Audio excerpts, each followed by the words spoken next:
اللہ تعالیٰ سورۃ الحجر آیت 80 میں فرماتے ہیں، اور ہجر والوں نے بھی رسولوں کو جھٹلایا۔ ہجر قوم سمود کا مرکزی شہر تھا، اب وہ مدائن صالح کے نام سے مشہور ہے۔ یہ شہر مدینہ منورہ کے شمال مغرب میں 380 کلومیٹر کے فاصلے پر واقع ہے۔ یہ لوگ بھی پہاڑوں کو تراش کر گھر بناتے تھے۔ یہ صنعت اور کاریگری انہوں نے قوم عاد سے وراثت میں پائی تھی۔ اللہ تعالیٰ سورۃ الفجر آیت 9 میں فرماتے ہیں، اور قوم سمود کے ساتھ کیا کیا جنہوں نے وادی میں بڑے بڑے پتھر تراشے تھے۔ قرآن مجید میں اللہ تعالیٰ ایک مقام پر فرماتے ہیں، اور ہم نے قوم عاد اور سمود کو غارت کیا جن کے بعض مکانات آپ کے سامنے ظاہر ہیں۔ ان کے مکانات ان کی تباہی سے لے کر اب تک موجود ہیں۔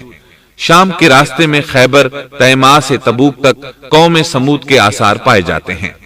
یہ لوگ کس طرح پتھر تراش تراش کر گھر بناتے تھے، اللہ تعالیٰ نے سورۃ الاعراف آیت 74 میں اس کا ذکر کیا ہے۔ اس وقت کو یاد کرو جب اللہ تعالیٰ نے تمہیں قوم عاد کے بعد جانشین بنایا اور تمہیں زمین پر رہنے کا ٹھکانہ دیا کہ نرم زمین پر محل بناتے ہو اور پہاڑوں کو تراش تراش کر ان میں گھر بناتے ہو، سو اللہ کی نعمتوں کو یاد کرو اور زمین میں فساد مت پھیلاؤ۔ یہ آیت ان کی طاقت، جسم کی صلاحیت اور ماہر فن ہونے پر دلیل ہے۔ پہاڑوں کو تراشنا دراصل قوم عاد کی عادت تھی۔ یہ بھی چونکہ انہی سے تھے، اس لیے وراثت میں یہ کام انہیں بھی آ گیا تھا۔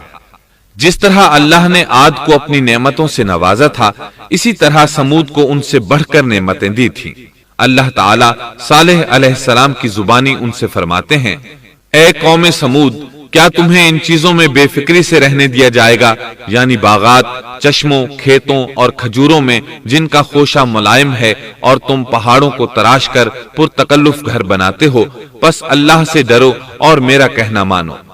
لیکن ان لوگوں نے ہر طرح سے قوم عاد کی پیروی کی، نصیحت پکڑنے کی بجائے بتوں کی عبادت شروع کر دی۔ اللہ نے ان کے درمیان صالح علیہ السلام کو مبعوث فرمایا۔ آپ نبوت ملنے سے پہلے بھی عقل مند اور علم والے تھے، باعزت گھرانے سے تعلق رکھتے تھے، اپنے معاملات میں لوگ ان سے مشورے لیتے تھے، لہٰذا انہیں ایک خاص مقام حاصل تھا۔ لیکن جب آپ نے انہیں ایک اللہ پر ایمان لانے، اس کے سوا کسی کی عبادت نہ کرنے کی دعوت دی تو ان کا ساتھ چھوڑ گئے۔ جواب میں ان سے کہنے لگے، اے صالح، اس سے پہلے تو ہم تجھ سے بہت کچھ امیدیں لگائے ہوئے تھے۔ مطلب یہ کہ پہلے تو ہمارے نزدیک آپ کا بہت مرتبہ تھا، مقام تھا، ہمیں آپ سے بہت امیدیں تھیں، لیکن آپ نے تو یہ باتیں کہہ کر ہماری ساری امیدوں پر پانی پھیر دیا۔ ان کے اس جواب کے باوجود صالح علیہ السلام انہیں اللہ کی طرف بلاتے رہے اور ان سے کہتے رہے، اے میری قوم، اللہ کی عبادت کرو، اس کے سوا تمہارا کوئی معبود نہیں۔ تمام انبیاء کی اپنی اپنی قوم کو یہی دعوت تھی کہ اے لوگو، اللہ کی عبادت کرو، اسی نے تمہیں زمین سے پیدا کیا ہے، اسی نے تمہیں زمین میں آباد کیا ہے، اس سے معافی طلب کرو، یقیناً میرا رب قریب ہے اور دعاؤں کو قبول کرنے والا ہے۔ اے میری قوم، تم نیکی سے پہلے برائی کی جلدی کر رہے ہو، اللہ سے معافی کیوں نہیں مانگتے کہ تم پر رحم کیا جائے؟ اللہ سے ڈرو، میری اطاعت کرو، حد سے گزر جانے والے بے باک لوگوں کی اطاعت سے باز آؤ، وہ ملک میں فساد پھیلا رہے ہیں اور